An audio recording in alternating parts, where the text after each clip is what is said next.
Okay, so I'm starting the class with a problem on conditional probability. Conditional probability पिछले class में किए थे ना हम लोग, उसमें सैंपल स्पेस चेंज हो जाता है, बस इसको ध्यान में रखना होता है। जो भी चीज के बारे में बोला जाए कि वो हो चुका है, तो फिर दूसरे इवेंट का प्रोबेबिलिटी निकालना है, तो समझ जाओ कि जो हो चुका है वो मेरा नया सैंपल स्पेस है। तो conditional probability problems, conditional probability पर हम लोग प्रॉब्लम करते हैं।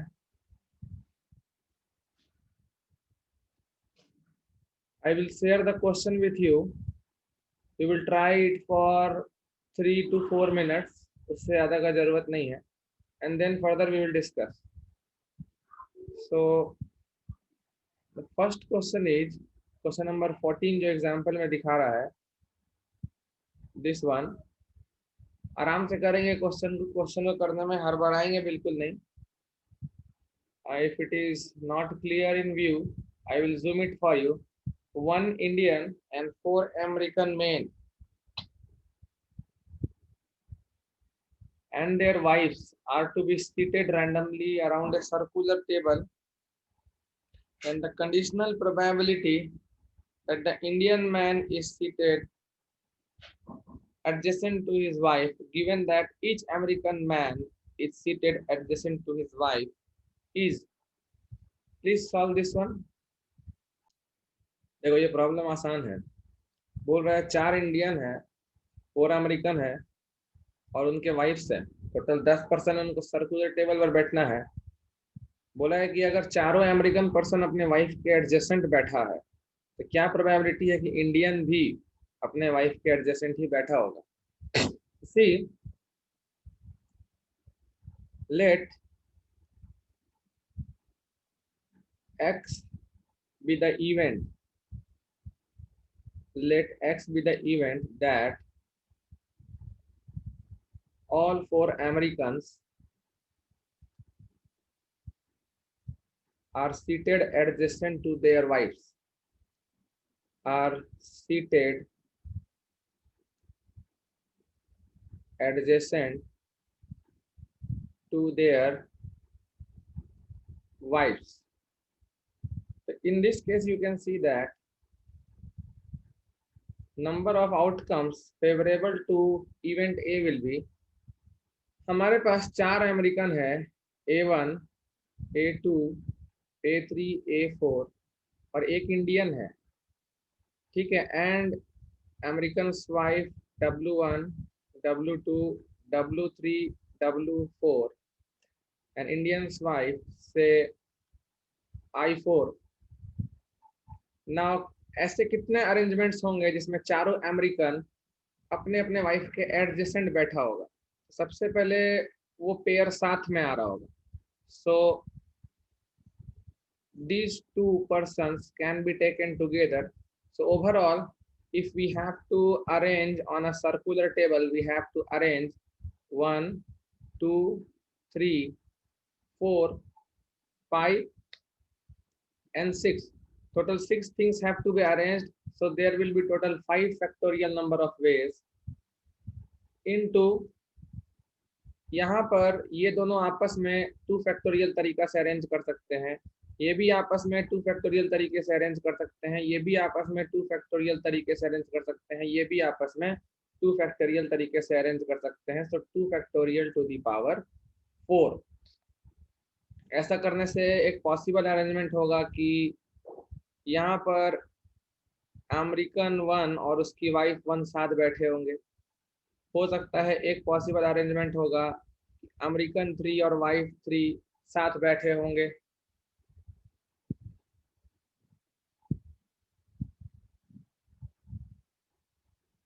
हो सकता है इंडियन पर्सन यहाँ होगा और फिर यहाँ पर 4th अमेरिकन और 4th वाइफ, और हो सकता है कि इंडियन की वाइफ इधर हो और एक पॉसिबल यहाँ पर हो जाए. तुम्हारा 3 पेयर अमेरिकन वाला हो गया, 1 हो गया, 3 हो गया, 4 हो गया, A2 और इधर में W2.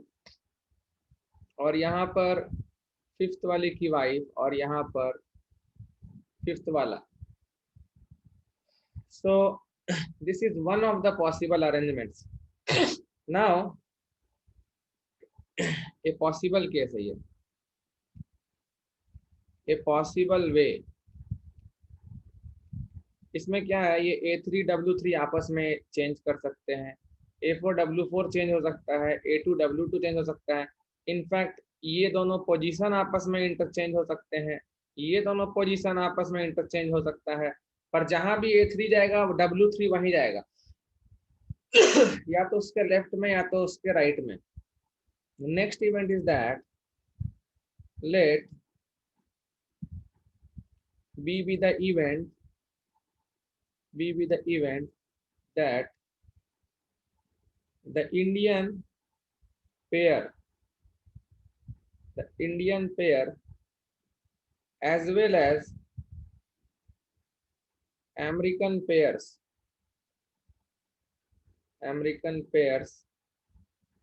sit adjacent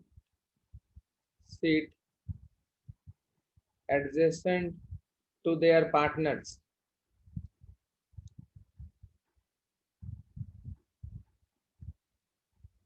Then number of outcomes favorable to event B. इसमें क्या हो जाएगा, इसमें ना तुम्हारा इंडियन वाला भी पेयर बन जाएगा. अब इंडियन के साथ इंडियन वाइफ चलेगी, टोटल हमारे पास 5 पेयर हो जाएगा. उस 5 पेयर को सर्कुलर टेबल पर अरेंज करने का हमारे पास 4 फैक्टोरियल तरीका होगा, और उन पांचों पेयर में आपस में 2 फैक्टोरियल तरीके से सब अरेंज कर सकते हैं खुद को. तो यहाँ पर पावर 5 आ जाएगा. तुमको क्या करना था, तुमको निकालना था probability required will be number of outcomes favorable to B by number of outcomes favorable to A. So this is 4 factorial into 2 का पावर में 5 by 5 factorial into 2 का पावर में 4. So this is 2 by 5. So required probability will be 2 by 5. मेरा जो पहले था ये मेरा नया सैंपल स्पेस हो जाएगा, क्योंकि ऑलरेडी क्वेश्चन में बोल रखा है कि क्या प्रोबेबिलिटी है कि इंडियन पेयर साथ में बैठा होगा अगर सारे अमेरिकन पेयर साथ में बैठे हुए हैं. तो सारे अमेरिकन पेयर साथ में बैठे हुए हैं में टोटल नंबर ऑफ अरेंजमेंट्स ये आता है. इसमें कुछ में इंडियन पेयर भी साथ होगा, कुछ में नहीं होगा साथ. तो जिसमें इंडियन पेयर्स भी साथ होगा वो ये रहा. So required probability will be n of B divided by n of A. So answer will be 2 by 5. So let us discuss next problem. Next problem में भी 3 मिनट ही दोगे, उससे ज्यादा टाइम वेस्ट नहीं करोगे. I am telling you again and again. Next problem तुम solve कर सकते हो जो यहाँ पर नेक्स्ट दिख रहा है. You can try that only. Let me check in computer screen how does it look. Perfect fitting है या फिर साइज छोटा करना होगा हमको. Okay, it's perfect only. So please try this problem. This one, the question says 2 fair dice each with faces numbered 1 2 3 4 5 and 6 are rolled together and the sum of the number on the faces is observed. This process is repeated till the sum is either a prime number or a perfect square. Suppose the sum turns out to be a perfect square before it turns out to be the prime number. If P is the probability that this perfect square is an odd number, then find the value of 14 times P. Okay, discuss करते हैं हम लोग ये question.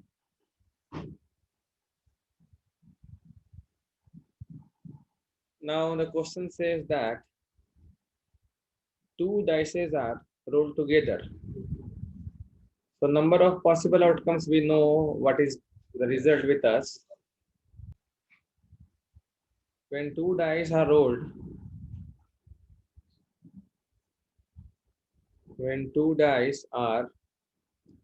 rolled, total number of outcomes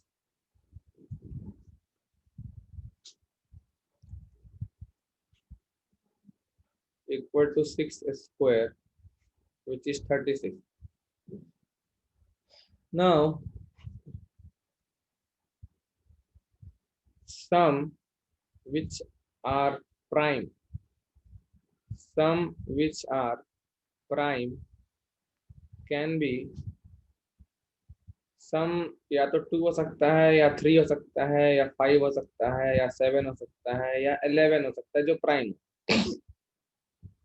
इसके लिए outcome 1 1 हो सकता है, इसके लिए आउटकम 1 2 हो सकता है, या फिर 2 1 हो सकता है। इसके लिए 1 4 आ सकता है, 2 3 आ सकता है, 3 2 आ सकता है, 4 1 भी आ सकता है। इसके लिए 1 6 possible, 2 5, 3 4, 4 3,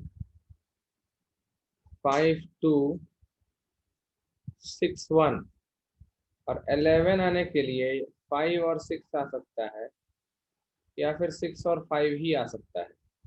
So overall 1 2 3 4 5 6 7 8 9 10 11 12 13 14 15. So total 15 favorable outcomes. 15 favorable outcomes for sum to be prime. For sum to be prime. So implies यहाँ जो probability आएगा, that probability will be 15 upon 36. मतलब कि सम प्राइम नंबर आ जाए उसका प्रोबेबिलिटी 15 अपॉन 36 है। मतलब 2 बार में जो पासा का रीडिंग होगा उसका सम प्राइम नंबर आए, उसका प्रोबेबिलिटी 15/36 है। Now sum which is a perfect square, sum which is a perfect square can be, तो सम जो परफेक्ट स्क्वायर आ सकता है वो या तो 4 आ सकता है या फिर 9 आ सकता है, और कोई उपाय नहीं है। 4 के लिए फेवरेबल आउटकम 1 3 है, 2 2 है, 3 1 है। 9 के लिए फेवरेबल आउटकम 3 6 है, 4 5 है, 5 4 है, 6 3 है। मतलब यहाँ पर ओवरऑल 3 और 4 7, 7 फेवरेबल आउटकम्स, 7 फेवरेबल आउटकम्स। मतलब कि सम जो है वो परफेक्ट स्क्वायर आने का प्रोबेबिलिटी विल बी 7/36। अब बचा हुआ है कि कुछ भी ना आए उसका probability, therefore probability that neither the sum is prime, neither the sum is prime nor a perfect square, nor a perfect square is equal to 1 minus 15/36 minus 7/36. This you will get 14/36। 14/36 इस बात का probability है कि जो सम आया होगा वो ना प्राइम होगा और ना परफेक्ट स्क्वायर होगा। Now we can directly write required probability, required probability. Question को ढंग से समझा जाए।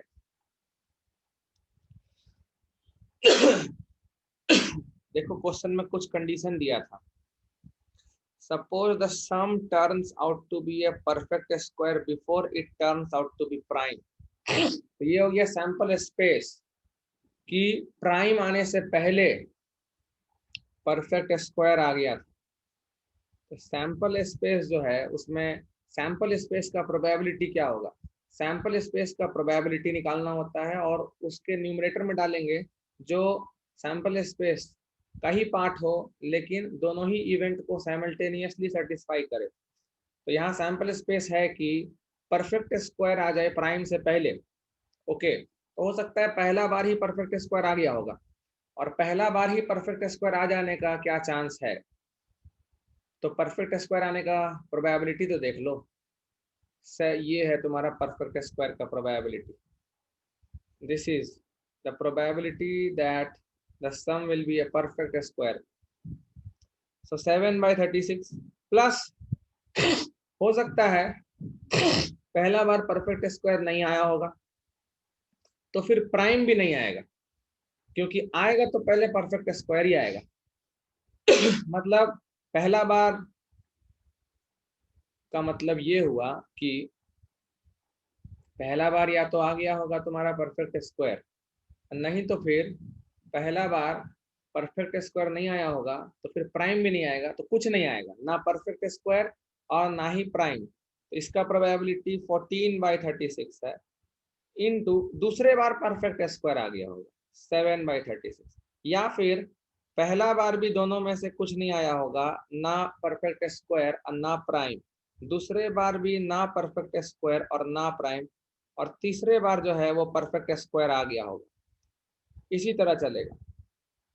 Now what is among this favourable to us, हमारे लिए फेवरेबल है कि वो परफेक्ट स्क्वायर ऑड हो।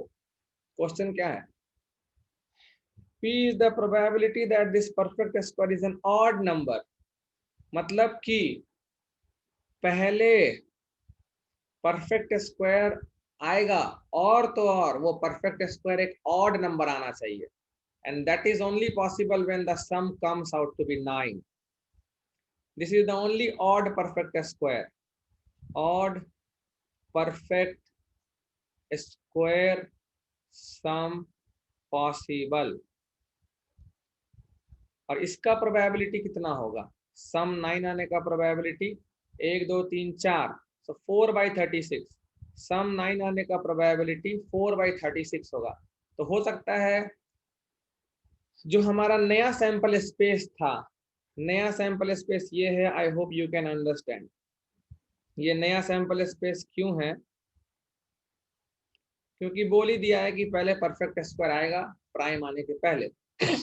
अब उस परफेक्ट स्क्वायर में भी हमारे काम का परफेक्ट स्क्वायर 9 है, वो आने का कितना प्रोबेबिलिटी है, तो 9 हो सकता है पहला बार ही आ गया होगा 4/36, या फिर पहला बार 9 अगर नहीं आया तो 4 भी नहीं आएगा और कोई प्राइम सम भी नहीं आएगा, मतलब ना प्राइम आएगा ना परफेक्ट स्क्वायर आएगा। So again 14/36 is the probability, into दूसरे बार हो सकता है सम 9 आ जाए 4/36, या फिर पहला बार भी परफेक्ट स्क्वायर नहीं आया और प्राइम नहीं आए, तो 14/36 दूसरे बार भी ना आए, लेकिन तीसरे बार परफेक्ट स्क्वायर आएगा और वो 9 ही आएगा, so again 4/36। So this is the probability कि पहले सम 9 ही आएगा। Now both are geometric sums, GP है ये।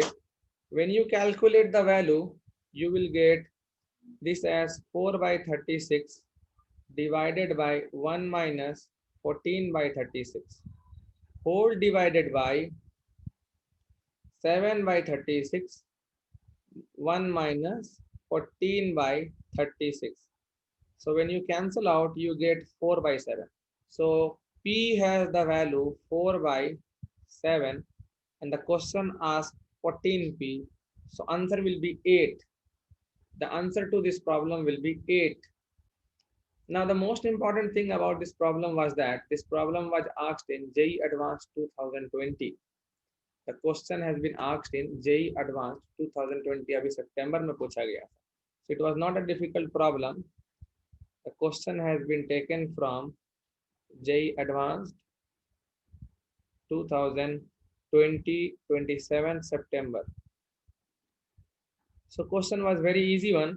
अगर तुम कंडीशनल प्रोबेबिलिटी का डेफिनेशन ईमानदारी से समझ गए हो तो ये क्वेश्चन कोई बहुत बड़ा डील नहीं था। That's it. So let's take another problem from conditional probability. Is this one? Please try this problem. Question है A is targeting to B whereas B and C are targeting to A. The probability of hitting the targets by A, B, and C are 2 by 3, 1 by 2, and 1 by 3 respectively. If A is hit, find the probability that B hits the target and C does not. अगर A hit हुआ है तो क्या probability है कि B hit किया होगा, C hit नहीं किया होगा? देखो इसमें जो कंडीशनल प्रोबेबिलिटी है ना वो ये है, देखो ये है sample space, A is hit बोल रहा है, A इज हिट मतलब A को लगा है, तो क्या प्रोबेबिलिटी है कि B मारा होगा और C नहीं मारा होगा? So we can take like this, that we have to find, you know what, we have to find कि अगर हम अपना इवेंट ले लेते हैं, let A be the event, A be the event that A is hit,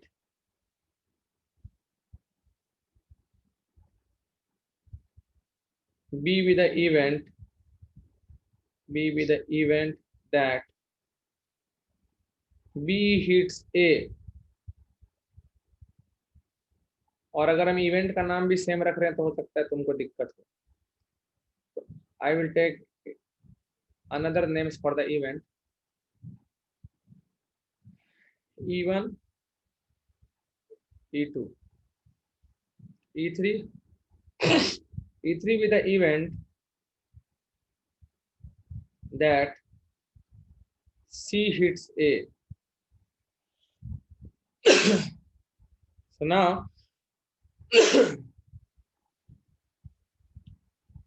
बोल रहा है कि A हिट हुआ है, what is the probability of happening of event E1? A hit होने का क्या probability है?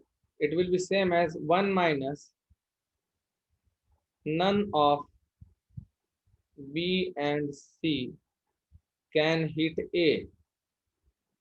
या तो तुम कर दो, दोनों तरीका से कर सकते हो। सो 1 माइनस B का हिट करने का प्रोबेबिलिटी क्या था? You can take it from here. Probability of happening of event E2. B hits A 1 by 2, 1 by 3. So this is 1 by 2. Or what was the probability of occurring of event E3 was 1 by 3. तो B भी hit ना करे मतलब 1 minus 1 by 2, और C भी hit ना करे 1 minus 1 by 3. तो ये दोनों ब्रैकेट का प्रोडक्ट है वो हो गया, दोनों में से कोई हिट नहीं कर पाएगा, तो 1 में घटा देंगे तो कम से कम कोई एक तो हिट कर ही देगा। So half into 2 by 3, so this is 1 minus 1 by 3 equal to 2 by 3. An alternate way could be a liter. तुम ऐसे भी निकाल सकते हो, इवेंट E1 होने का प्रोबेबिलिटी मतलब A हिट होने का प्रोबेबिलिटी है कि B hits C doesn't hit, ये एक पॉसिबिलिटी है, plus B doesn't hit C hits, या फिर बोथ हिट्स A। ये नेट प्रोबेबिलिटी देगा तुमको एक हिट होने का। So probability of E1 can be written like this, B hit करेगा इसका चांस है हाफ, C हिट नहीं करेगा 2 by 3, B नहीं हिट करेगा हाफ, C हिट करेगा 1 by 3, दोनों हिट कर देंगे 1 by 2 into 1 by 3. So this is how much? 2 plus 1 plus 1 by 6. So 4 by 6 मतलब 2 by 3. So you get the same answer. A का हिट होने का probability 2 by 3 है। Now what you want?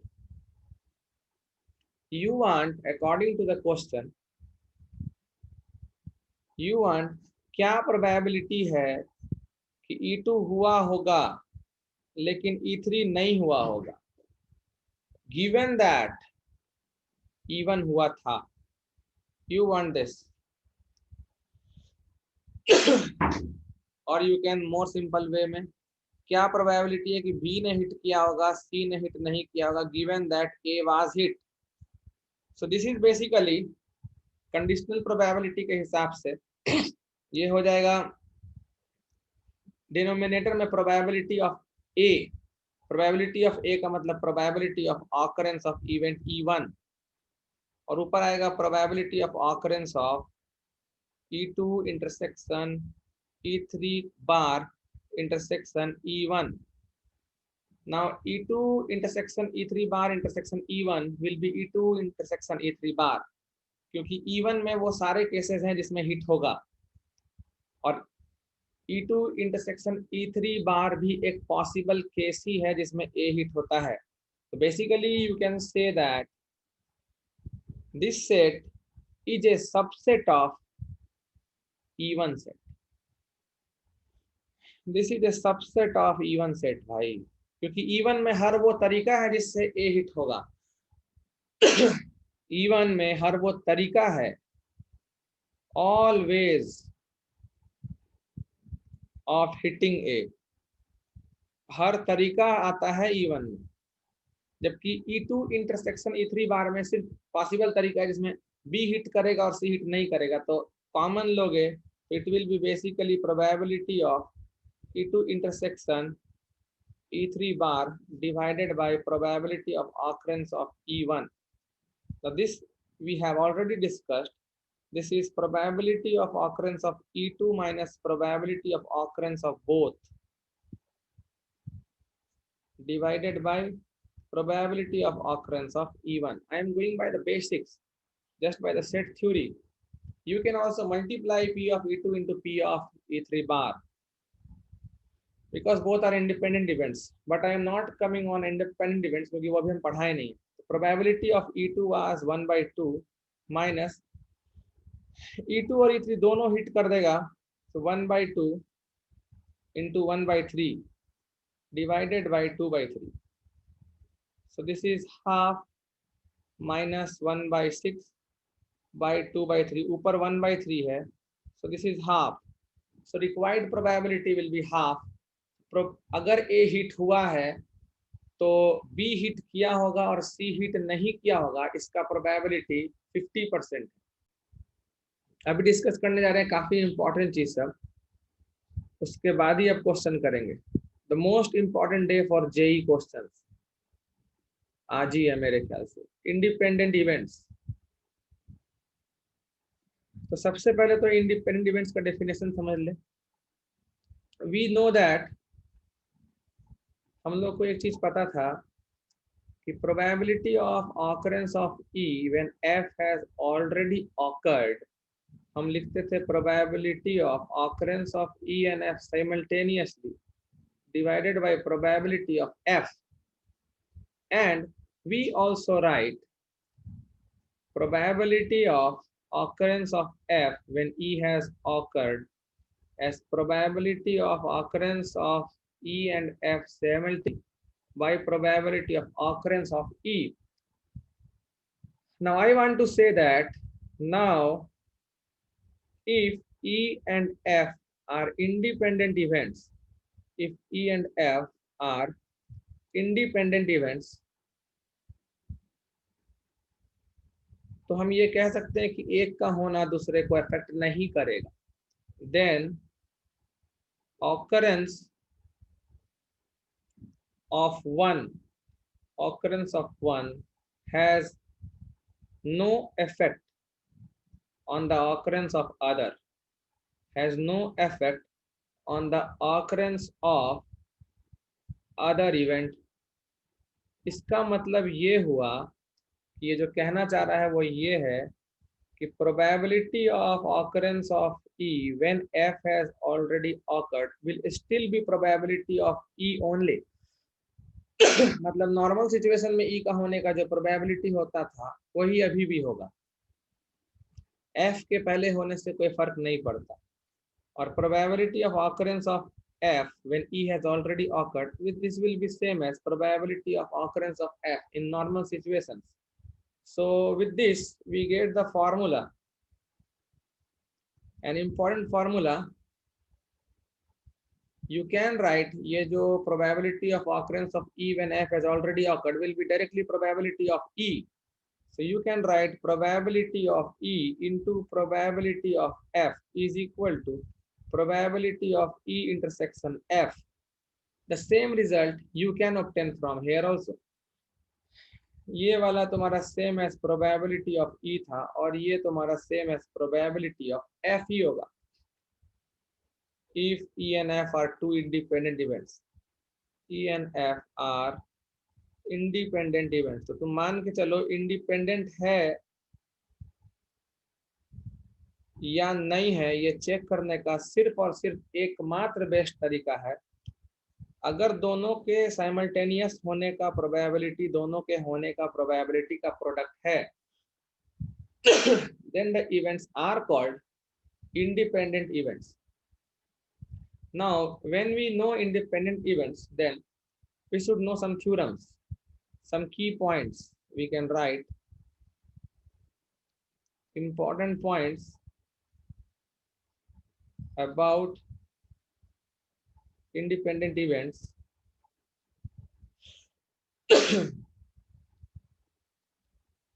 Important points about independent events. जो पहला point हम ये लिखना चाहेंगे कि probability of A intersection B intersection C will be same as probability of A into probability of B into probability of C if A, B, C are independent events.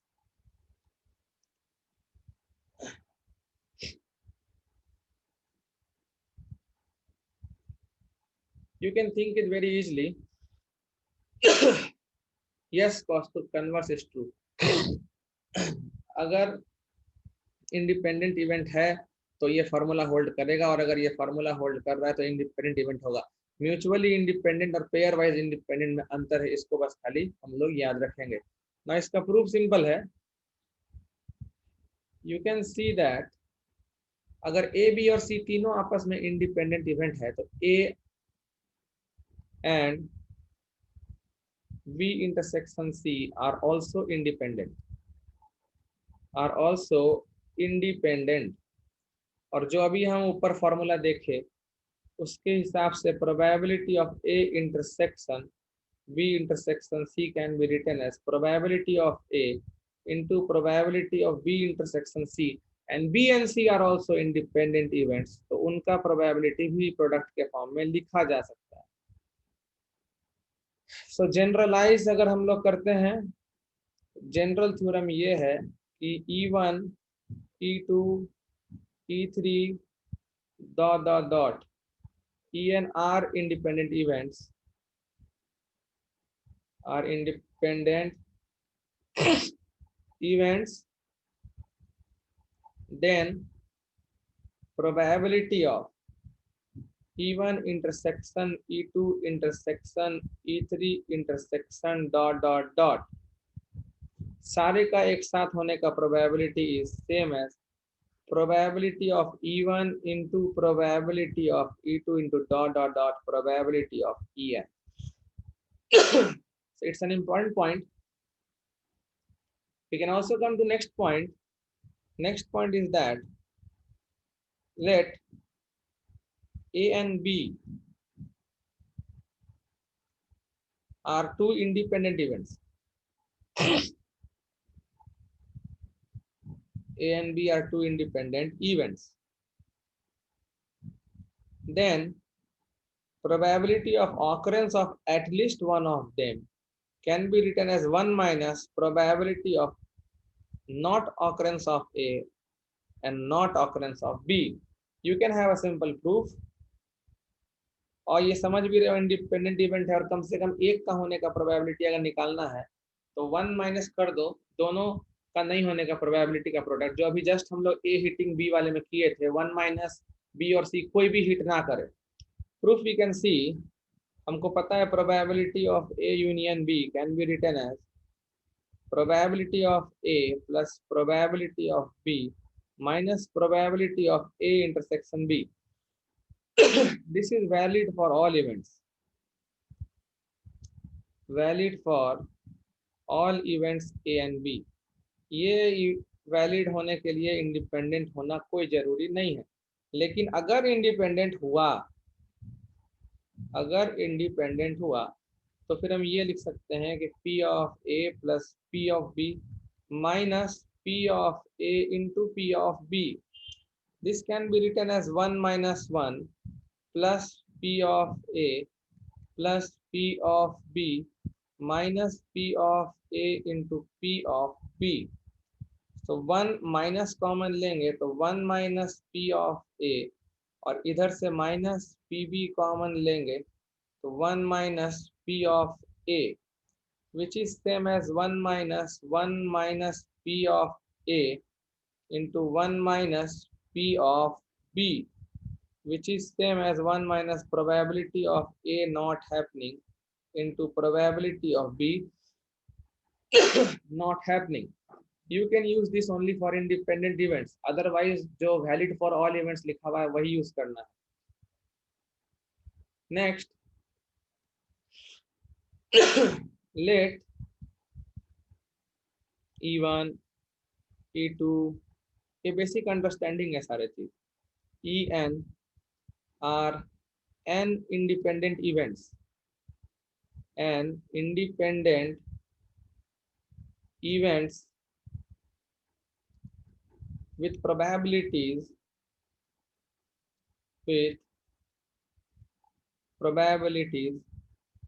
P of E1, P of E2, P of En respectively. Then the important points हैं probability that none of the events occur,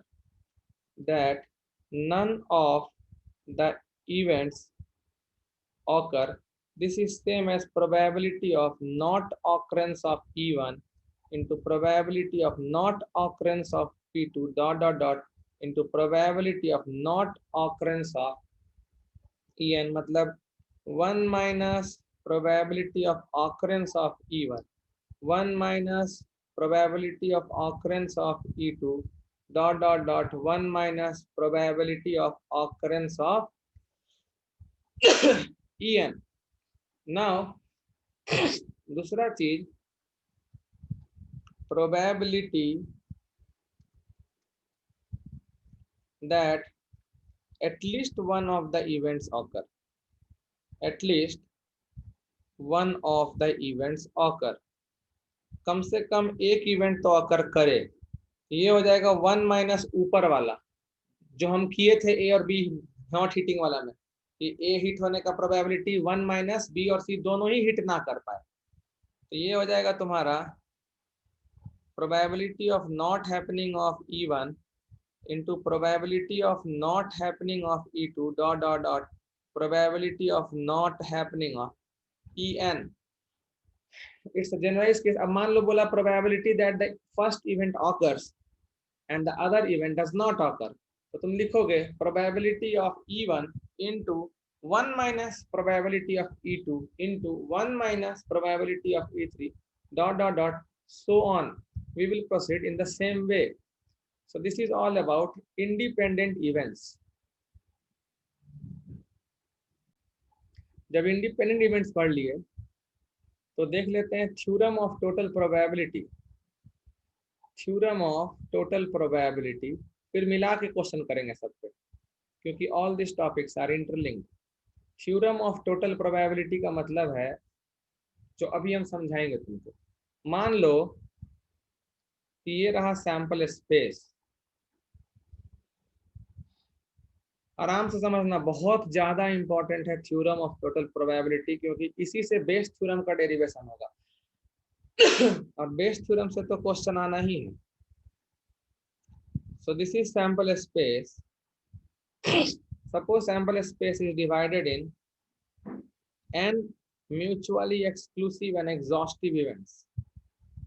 ठीक है, इस तरह से it is divided in n mutually exclusive and exhaustive events.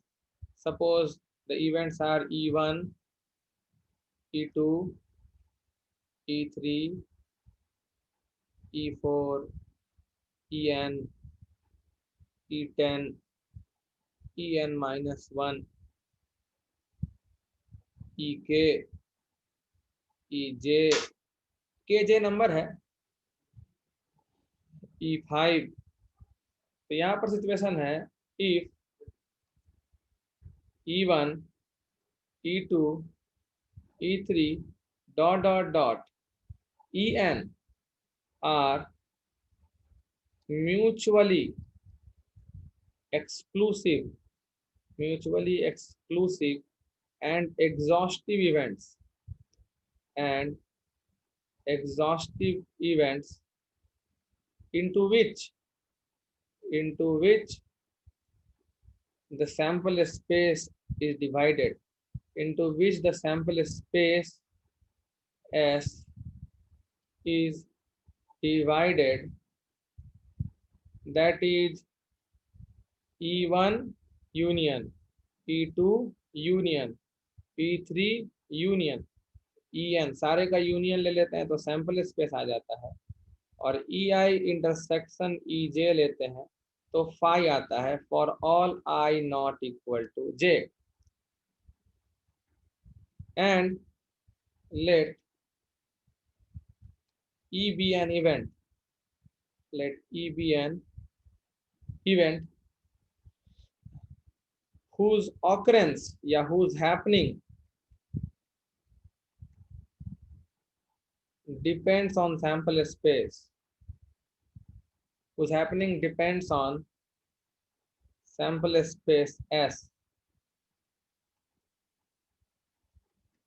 और depends on, you can say अगर S पर depend कर रहा है तो depends on E1, E2, E3 dot dot dot En-1 En, with where probability of Ei is 0 से 1 तक, मतलब हर इवेंट जिसमें सैंपल स्पेस बटा हुआ है सबका प्रोबेबिलिटी ऑब्वियसली 0 से 1 होगा। Then probability of E event का होने का क्या चांस है, इसको ऐसे स्टडी करेंगे। मान लो ई इवेंट हम तुमको मैथमेटिक्स से भी डिराइव करके दिखा देंगे, और यहाँ से भी थोड़ा समझो। ई इवेंट कोई ऐसा इवेंट है जो रेड कलर से दिखा दिया, say this event is event E. Now you can see that the event depends on all the bifurcations of sample space. ये देखो, ये जो ग्रीन कलर का रीजन है, यहाँ से दिख रहा है कि तुम्हारा इवेंट E1 पर डिपेंड करता है। Here you see the event E depends on E1, E2, ये देखो E2 के ऑकरेंस पर भी डिपेंड कर रहा है, E4 पर डिपेंड करता है, E5 पे भी डिपेंड कर रहा है, E6 पे कर रहा है, En पे कर रहा है, En-1 पे कर रहा है, E10 पे कर रहा है। मतलब सैंपल स्पेस जितने फर्दर इवेंट्स में डिवाइड हुए हैं सब पर E का होना या ना होना डिपेंड कर रहा है। मतलब E होगा या नहीं होगा ये बहुत सारे इवेंट्स पर डिपेंड करता है, और हर पर होने का, अगर E1 हुआ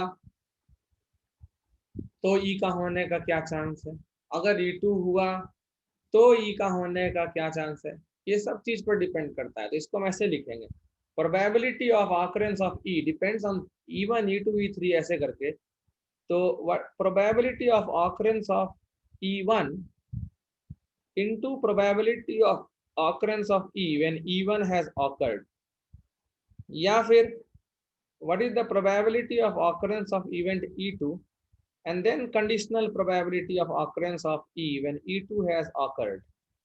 इसी तरह ये चलेगा लास्ट तक, what is the probability of occurrence of event En subjected to this condition, what is the probability of occurrence of event E।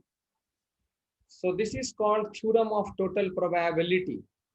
मतलब अगर एक इवेंट E का होना बहुत सारे इवेंट्स पर डिपेंड कर रहा है तो हम लिखेंगे ई का होने का प्रोबेबिलिटी या समेशन आई इक्वल टू 1 से n तक probability of occurrence of all the events into conditional probability of occurrence of E when EI has occurred.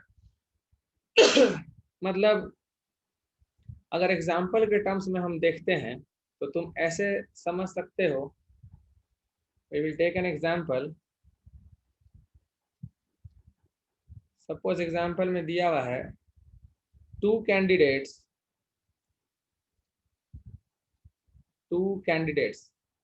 contest for an election. Two candidates contest for an election. Their respective chances of winning are 30% and 40%.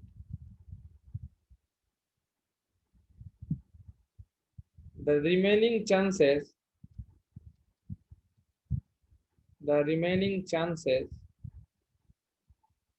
are for other parties. मतलब दो candidates हैं, candidates तो मान के चलो ए and B, और उनके respective जीतने का चांस दिया हुआ है 30% या 40%, 70 हो गया, बाकी 30% जो है वो किसी अदर पार्टी का है chance. So if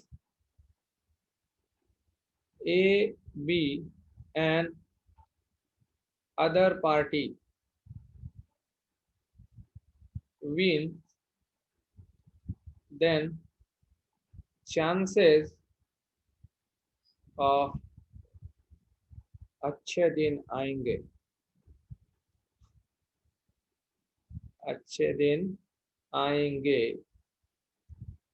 are 0.1, 0.2 and 0.15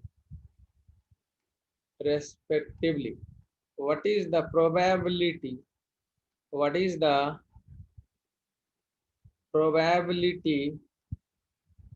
that अच्छे दिन नहीं आएंगे? हाँ, अच्छे दिन नहीं आएंगे. देखो कोई भी नेता हो, अच्छे दिन आएंगे का चांस कम ही होता है. So now see, ये जो हमारा इवेंट है अच्छे दिन आएंगे, it depends on 3 events E1 E2 E3 कि इलेक्शन कौन जीतेगा, ए बी सी या फिर थर्ड पार्टी. तो क्वेश्चन को सॉल्व करने के लिए जरूर तुम इवेंट्स का यूज किया करो, तो तुम्हारा क्वेश्चन सॉल्व होने का चांस बहुत हैवी रहेगा. सो let E1 be the event that A wins. So probability of happening of event E1 will be 3/10. E2 is the event that B wins. So probability of B winning the election is 4/10. E3 event, other party wins.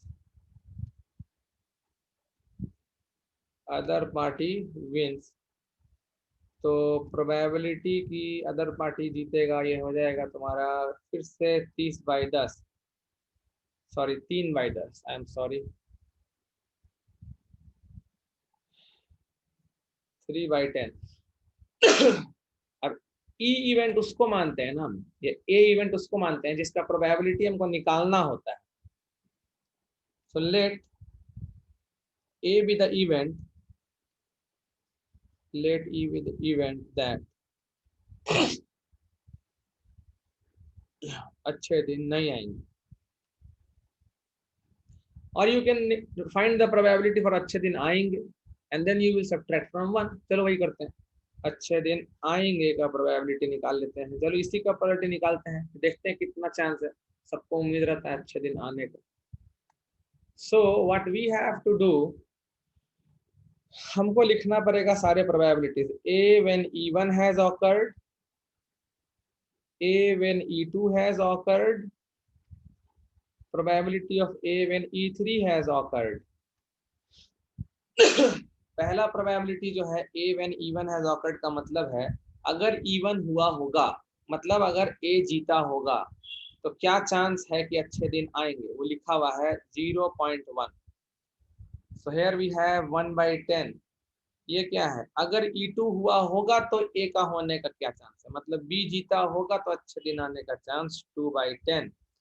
और अगर कोई तीसरा party जीता होगा तो अच्छे दिन आने का chance 15/100. So this is 3/20. So finally what is the probability कि अच्छे दिन आएंगे?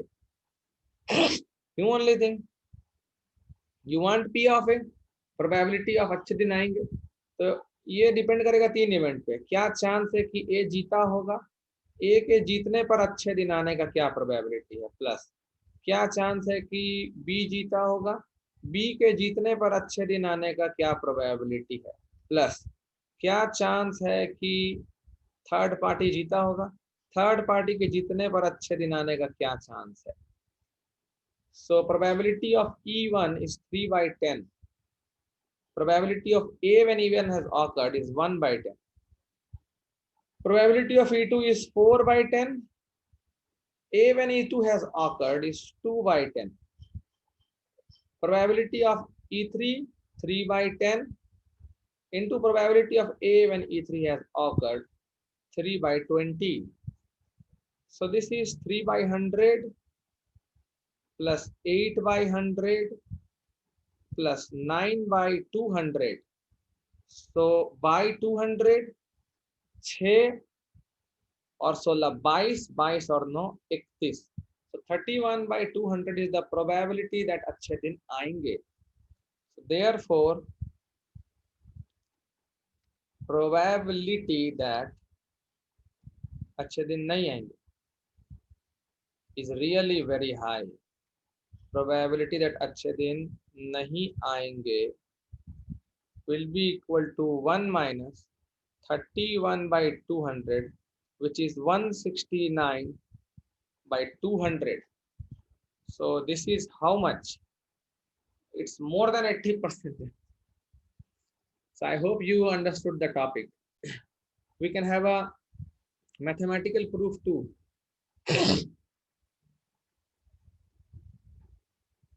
Proof. Now we know that, आराम से करेंगे. We know that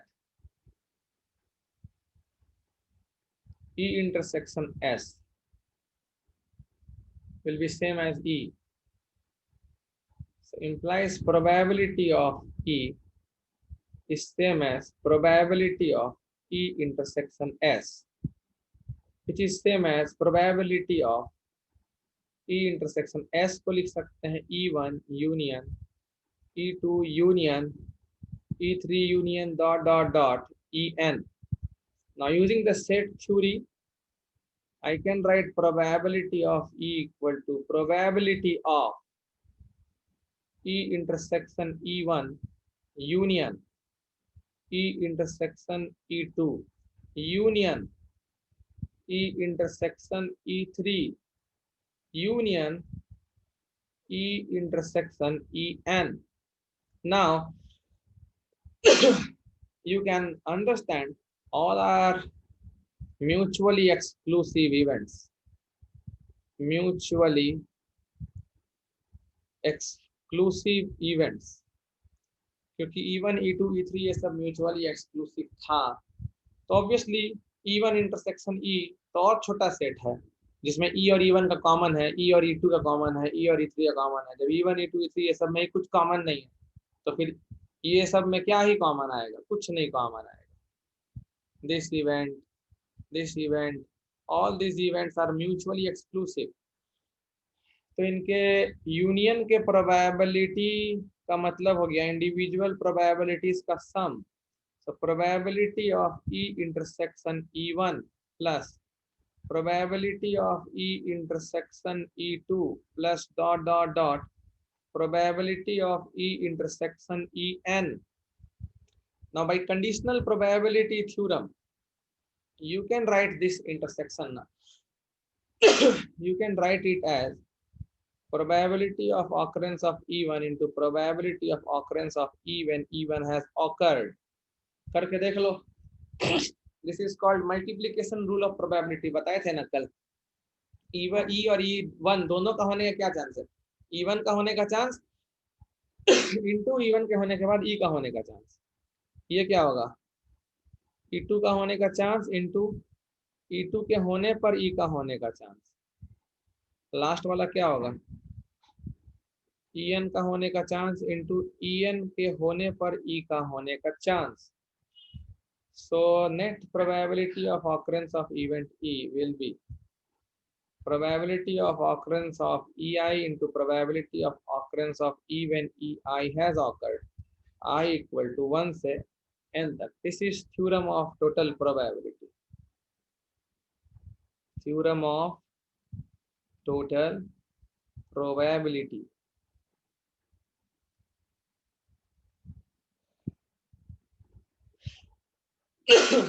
Really, it's very important. तो यहाँ पर से एक important theorem आता है, Bayes theorem. Now don't go for the spelling. Spelling can be wrong. Now Bayes theorem कह रहा है, Bayes theorem is an inverse probability. ये inverse probability है, and the most important one. We will be solving questions on all the theorems studied so far. This is really important. इसमें question कैसे बोलता है? इसमें बोलता है कि अगर एक इवेंट ए है जिसका होना E1, E2, E3, E4, E5 ऐसे करके En इवेंट्स पर डिपेंड करता है. तुमसे क्वेश्चन पूछेगा कि अगर ए हुआ था तो क्या चांस है कि E1 हुआ होगा? It's a reverse one. मतलब ए इवेंट ऑकर किया था, क्या चांस है कि E1 इवेंट हुआ रहा होगा?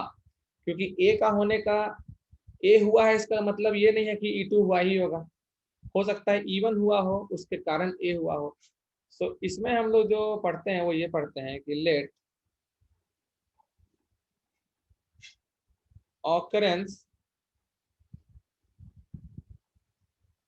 occurrence of an event A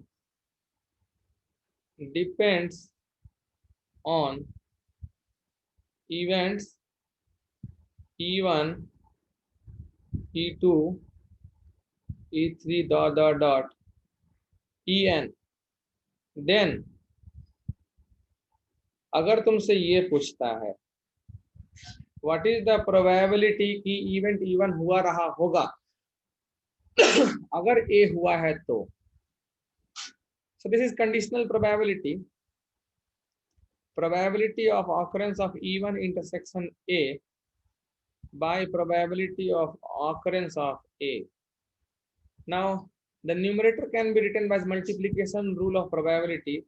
Occurrence of E1 into probability of occurrence of A when E1 has occurred divided by PA का नेट प्रोबेबिलिटी निकालना सिखाए थे हम. Occurrence of E1 into occurrence of A when E1 has occurred, या फिर probability of occurrence of E2 into probability of occurrence of A when E2 has occurred plus probability of En into probability of occurrence of A when En has occurred. This is the conditional probability of occurrence of E1 when event A has already occurred. Can be written like this: probability of occurrence of E1 into probability of occurrence of A when E1 has occurred divided by summation of probability of occurrence of EK into probability of occurrence of A when EK has occurred, K taking value from 1 से n. E2 के लिए भी यही होगा, बस ऊपर में E2 intersection A आ जाएगा, तो फिर E2 into A when E2 has occurred. So generalized formula,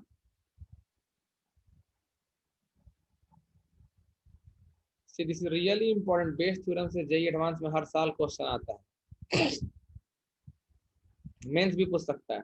So probability of occurrence of EI event when A has occurred is probability of occurrence of EI, और EI के होने से A का होने का क्या चांस था, by net probability of occurrence of A, मतलब summation of occurrence of EK into occurrence of A when EK has occurred, K taking value from 1 to n, where ये जो I है ये 1 से n तक ही ना वैल्यू लेगा. I can take value from 1 to n. Very important.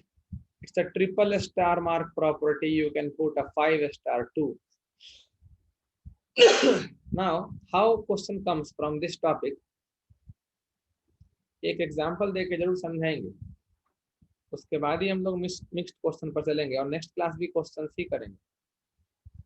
Suppose there is a question, आराम से, a man speaks the truth, a man speaks the truth 3 out of 4 times. A man speaks the truth 3 out of 4 times. A die is rolled. A die is rolled, and the man says that it is a 6.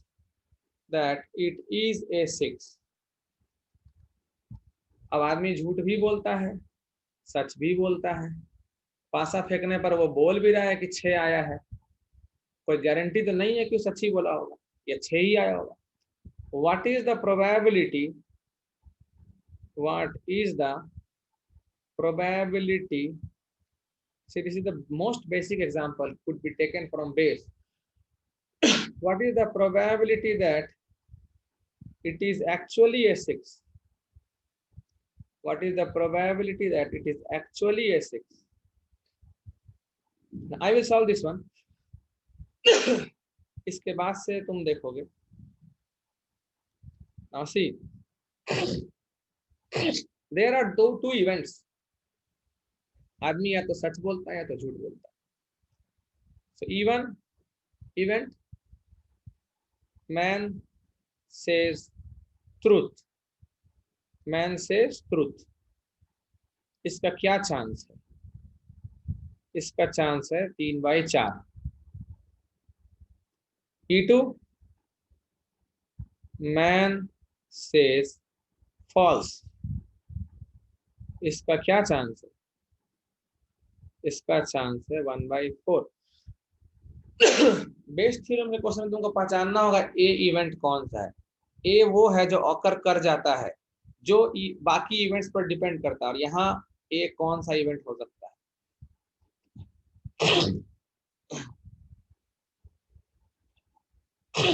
Man says that it is 6. यही ए event है. ए event मतलब A equal to event that die shows 6. I hope all events are clear. So now we need these probabilities, A/E1 और A/E2. Now यहाँ पर तुम्हारे message का जरूरत है, सोचने का जरूरत है. ये प्रोबेबिलिटी कितना होगा? बोल रहा है कि अगर इवन ऑकर किया है तो क्या चांस है कि ये ऑकर करेगा. मतलब अगर आदमी सच बोला था तो क्या चांस है कि पासे पर 6 आया रहा होगा. 1/6. अगर समझे तो हैंड रेस कर. नेक्स्ट क्वेश्चन पार्ट इज, ये प्रोबेबिलिटी कितना होगा? अगर E2 हुआ था तो A का होने का क्या चांस है? मतलब अगर आदमी झूठ बोला है तो क्या चांस है कि 6 आया होगा? 5/6. ठीक है, क्योंकि अगर वो झूठ बोला है इसका मतलब है कि पासे पर 6 के अलावा सब में से कुछ भी हो सकता है. If this is clear, please raise hand. What you want? You want पासे पर 6 है कि नहीं. क्वेश्चन है what is the probability that it is actually a 6? मतलब कहा जा रहा है कि क्या प्रोबेबिलिटी है कि आदमी सच बोला रहा होगा। यही ना क्वेश्चन है, इनडायरेक्टली सोच के देखो। आदमी कह रहा है कि 6 है, मतलब ये ऑब्जर्व किया गया कि पासे पर 6 आया है, तो क्या प्रोबेबिलिटी है कि वो एक्चुअली में 6 रहा होगा। आदमी बोल रहा है 6 और पूछ रहा है क्या प्रोबेबिलिटी है कि सही में 6 आया होगा, मतलब पूछ रहा है कि क्या प्रोबेबिलिटी है कि आदमी ने सच बोला होगा। यू वांट दिस, अगर 6 आया है तो क्या चांस है कि वाकई में 6 आया। अगर आदमी बोल रहा है कि 6 आया है, basically you can say dice तो 6 जो है हमारा इवेंट ए नहीं लेना चाहिए, उससे भी मोस्ट परफेक्ट इवेंट हम लोग को लेना चाहिए। Man says that it is a 6, man says that it is a 6। भावनाओं को समझो, अब ज्यादा परफेक्ट हो गया क्योंकि तो उस समय ए का मतलब था कि 6 आ ही गया है, अब ज्यादा परफेक्ट है। अब क्वेश्चन है कि अगर आदमी बोला था कि 6 है तो क्या प्रोबेबिलिटी है कि सही में 6 है। मतलब अगर आदमी बोला था कि 6 है तो क्या चांस है कि आदमी सच बोला था।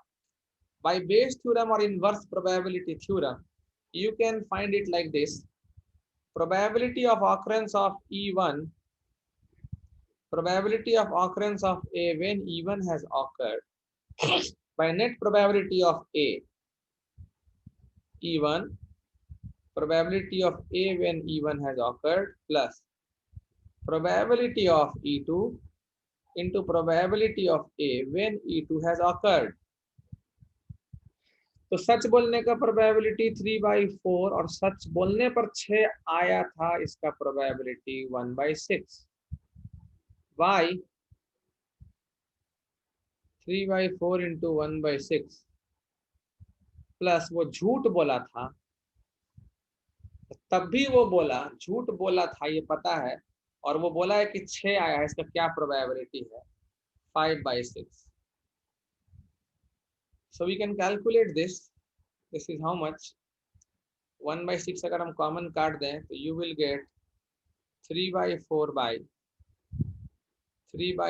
plus 5/4, so this is 3/8। so सही में 6 आया होगा पासा पर, इसका प्रोबेबिलिटी सिर्फ 3/8। some more important points about independent event जो याद आया हमको अभी। some more important points about independent events। Simple सा एक ही पॉइंट है, if A and B are independent events, if A and B are independent events, then it's quite obvious that A and P complement are independent।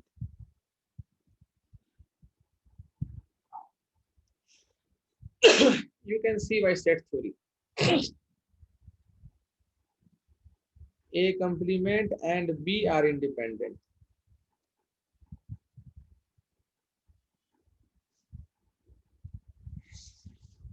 A complement and B complement are independent।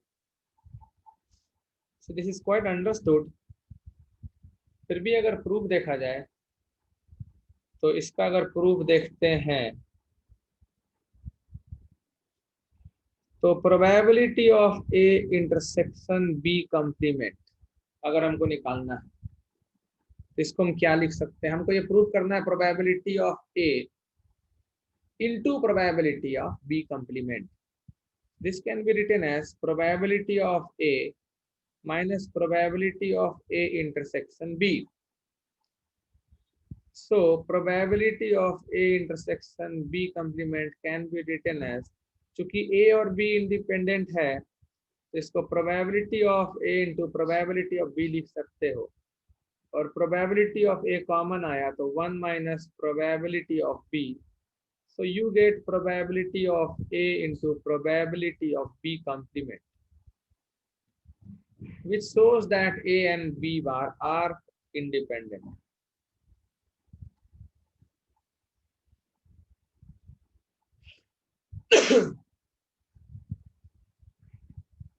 Second वाला ऐसा ही होगा, no need to prove. Third we can prove for third, C part का proof. Probability of A complement intersection B complement can be written as, you know this, 1 minus probability of A union B. I told you this. और अगर A और B independent event है तो हम अभी just बताए थे एटलीस्ट एक का होने का इवेंट मतलब 1 माइनस दोनों में से कोई भी ना हो.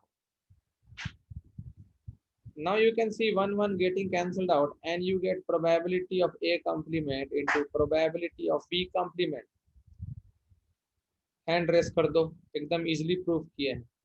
Therefore A dash and B dash are independent too.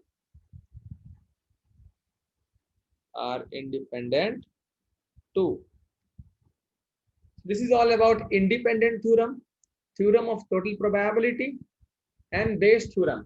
जो मोस्ट इंपॉर्टेंट है बेस में तुमको ए इवेंट पकड़ना है और वो किस पे डिपेंड करना है वो पकड़ना है और बेस का फॉर्मूला लगाना है.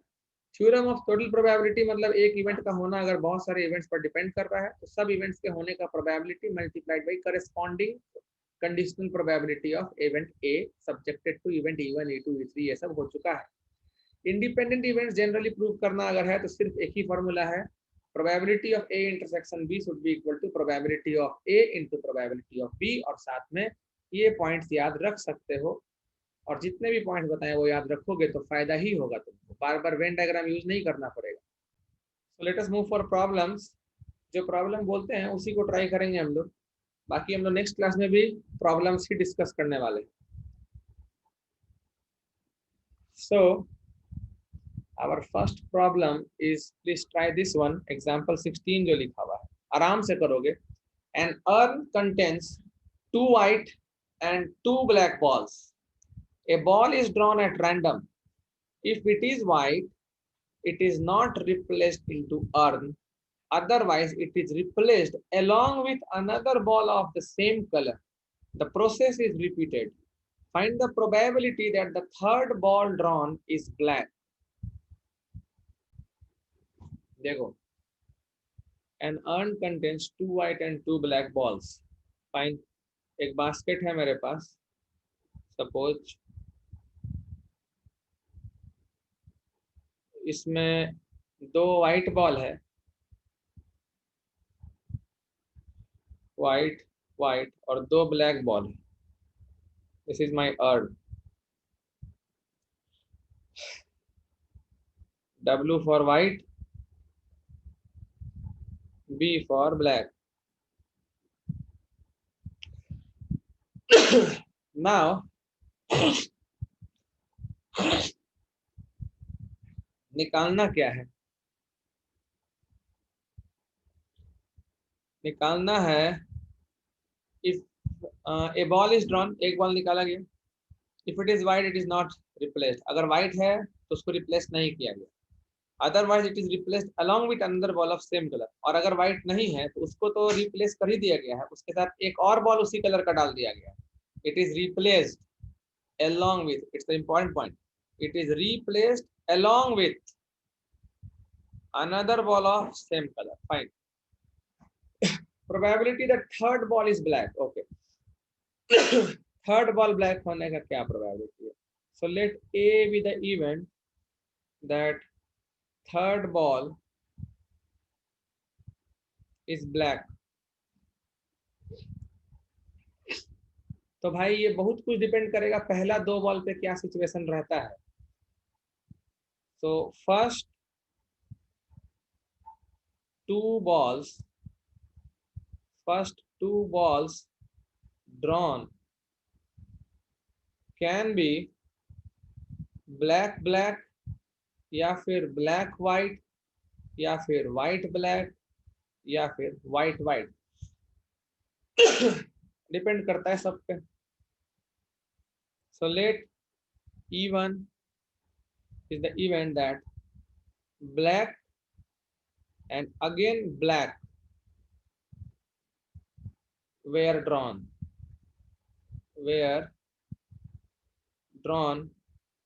in first two balls.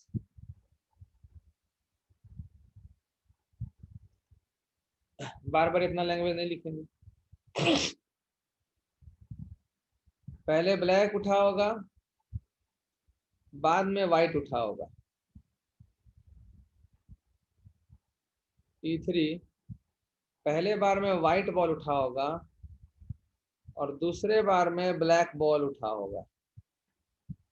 Fourth event पहला बाल भी व्हाइट ही उठा होगा और दूसरे बार भी व्हाइट ही उठा होगा। So we need to write the respective probabilities. Probability of occurrence of event E1. E1 मतलब पहले ब्लैक फिर ब्लैक। तो पहला बार में ब्लैक निकलने का प्रोबेबिलिटी 2/4 था, क्योंकि 2 ब्लैक बॉल्स है 4 में से।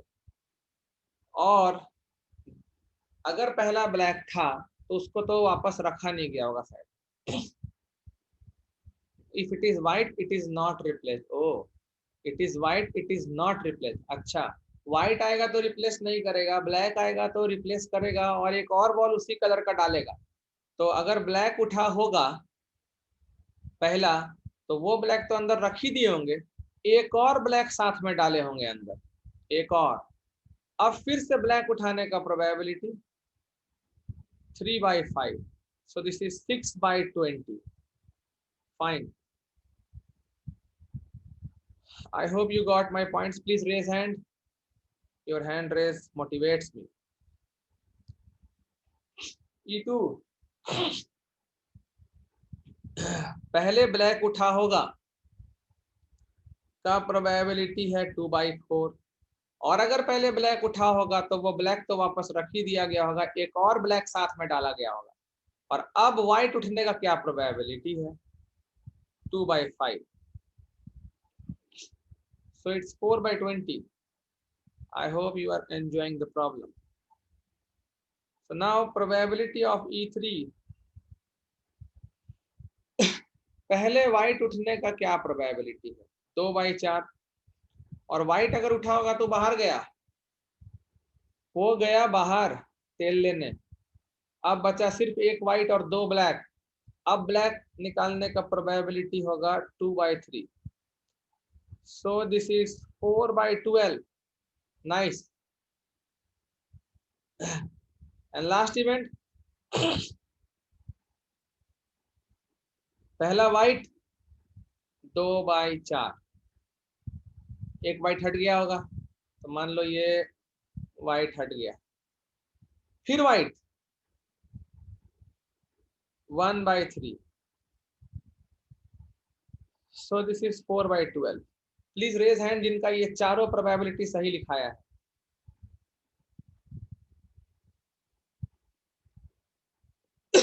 Okay, that's good. So now I want, which probabilities I want? Probability of A when E1 has occurred, probability of A when E2 has occurred, probability of A when E3 has occurred, probability of A when E4 has occurred. Now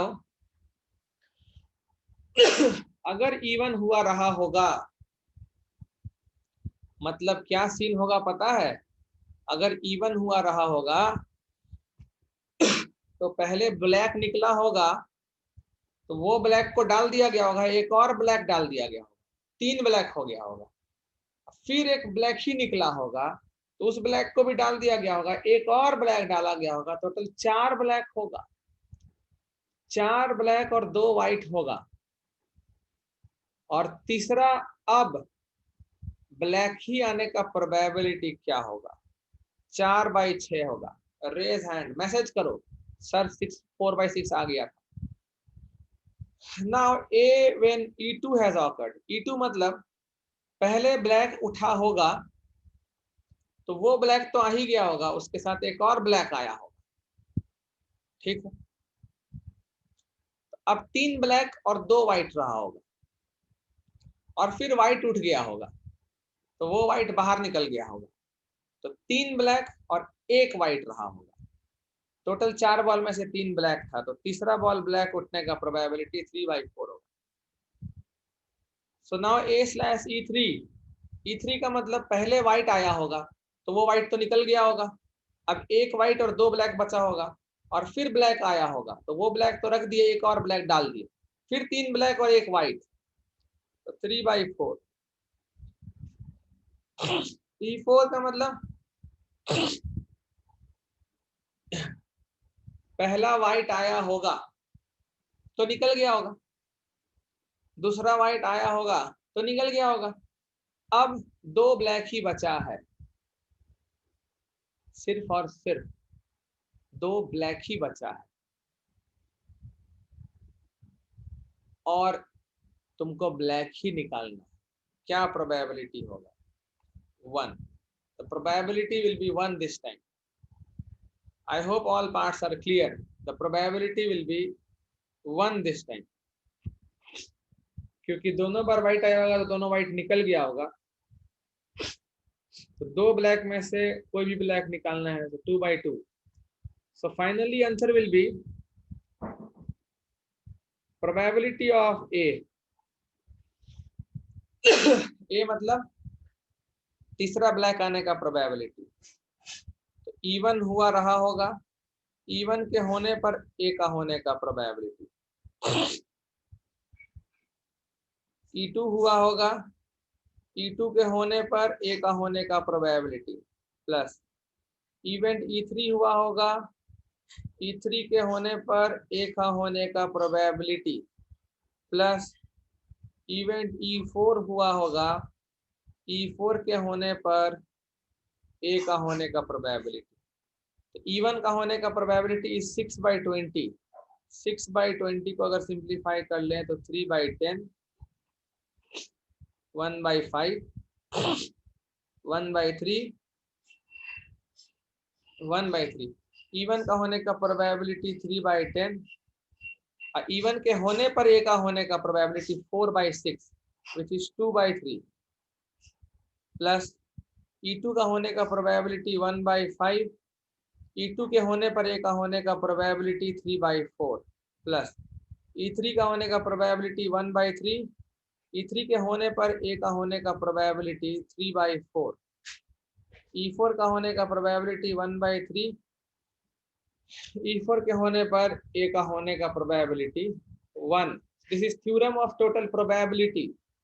So this is coming out to be 3 cancel 1/5 plus 3/20 plus 1/4 plus 1/3.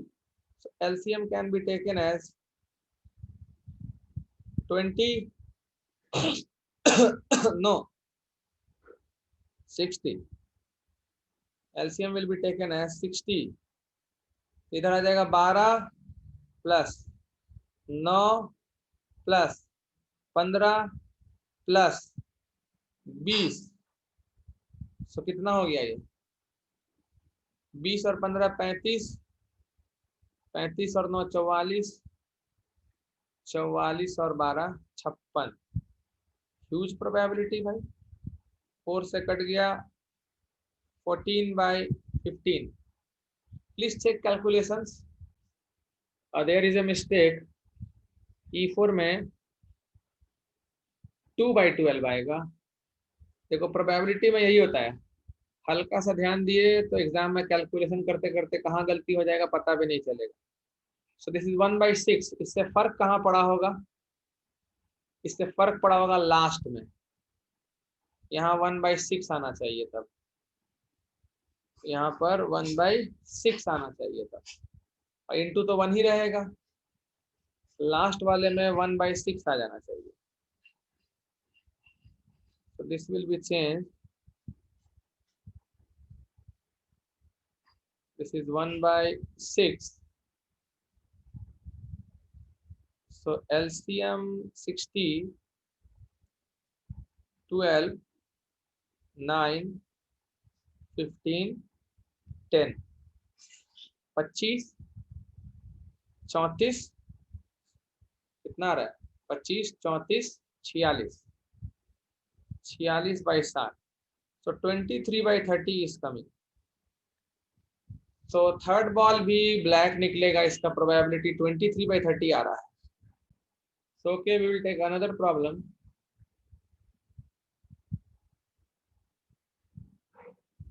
एक normal सा question ले लेते हैं, बहुत hi-fi नहीं. Let me check which one. Next class में भी हम लोग Bayes theorem, independent events, theorem of total probability पर देखो ये जितने क्वेश्चन हम लिख के रखे हैं ये सब करेंगे हम लोग. फिलहाल तुम हमको ये क्वेश्चन बना के दिखा दो. Please solve this one. It's a simple one. A person goes to office either by car, scooter, bus or train. Probability of which being 1/7, 3/7, 2/7 and 1/7 respectively. Probability that he reaches office late if he takes car, scooter, bus or train is इतना. मतलब अगर वो ये transport से गया तो उसका late होने का चांस ऐसा ऐसा दिया हुआ है. Given that he reached office in time, अगर वो ऑफिस टाइम पर पहुंच गया, what is the probability that he traveled by car? क्या प्रोबेबिलिटी है कि वो कार से ट्रेवल किया था? Okay, we will solve this one. The question is on Bayes theorem. 4 event है जिस पर वो ऑफिस टाइम पर पहुंचा या नहीं पहुंचा, डिपेंड करेगा कि आदमी किस मोड से जा रहा है, कार, स्कूटर, बस या train. So let E1 equal to he went by car, he went by car. E2 he went by scooter, car, scooter, bus, train. E3 he went by bus. देखो Bayes theorem में सारे events अच्छे से लिखोगे एकदम सही होगा. और मोस्ट इंपॉर्टेंट है, मैक्सिमम बार जेई मेंस या एडवांस में इसी से क्वेश्चन आया. He went by train. So respective probabilities. Probability that he went by car 1, 3, 2, 1, 1, 3, 2, 1. ना ए इवेंट वो लेट पहुंचा कि टाइम पे पहुंचा? Given that he reached in time. तो ये वो इवेंट है जो दिख रहा है कि हो रहा है. This event has awkward. So let A be the event that he reached office on time. He reached office on time. So implies A/E1. मतलब अगर वो कार से गया होगा तो टाइम पर पहुंचने का क्या probability? Probability that he reaches office late. Oh my god, question में यही ध्यान से देखना होता है. दिया क्या है, पूछा क्या है. जनरली लोग यही प्रोबेबिलिटी ले करके चल देते हैं कि वो टाइम पर पहुंचा होगा का प्रोबेबिलिटी दिया है, पर ये टाइम पर नहीं पहुंचा है का प्रोबेबिलिटी दिया है. तो कार से गया होगा तो क्या है? Probability that he reaches office late if he goes by. अच्छा, कार से गया होगा तो ऑफिस लेट पहुंचने का प्रोबेबिलिटी 2/9 है. तो टाइम पर पहुंचने का 1 - 2/9 होना चाहिए ना, 7/9 होना चाहिए. उसी तरह probability of reaching on time when he goes by scooter is 1 - 1/9. 1 - 1/9, that is 8/9. फिर probability that he reaches on time when he goes by bus is 1 - 4/9. ये सब लेट पहुंचने का प्रोबेबिलिटी दिया है. I hope you can understand well. And वो time पर पहुंचा होगा जब वो ट्रेन से गया होगा, इसका क्या प्रोबेबिलिटी है? 1 माइनस ट्रेन से जाने पर लेट होने का चांस 1/9, सो 8/9। और क्वेश्चन क्या पूछा है? ऑब्वियसली दिया होगा कि वो टाइम पर पहुंचा है, क्योंकि ए इवेंट ही ऑकर करेगा। कार कार से गया था, इसका क्या प्रोबेबिलिटी है पूछ रहा है। So probability that event E1 awkward given that A has already awkward, मतलब वो टाइम पर पहुंचा होगा, तो क्या प्रोबेबिलिटी है कि वो कार से गया होगा, मतलब क्या प्रोबेबिलिटी है कि E1 इवेंट हुआ रहा होगा। So this is probability of happening of E1 into probability of happening of A when E1 has occurred by probability of happening of E1 into probability of happening of A when E1 has occurred plus probability of happening of E2 into probability of happening of A when E2 has occurred plus probability of happening of E3 into probability of happening of A when E3 has occurred plus probability of happening of E4 into probability of happening of A when E4 has occurred. This is total probability of occurring of A. So this we can put direct values. E1 का होने का probability हम लोग ऊपर लिखे होंगे,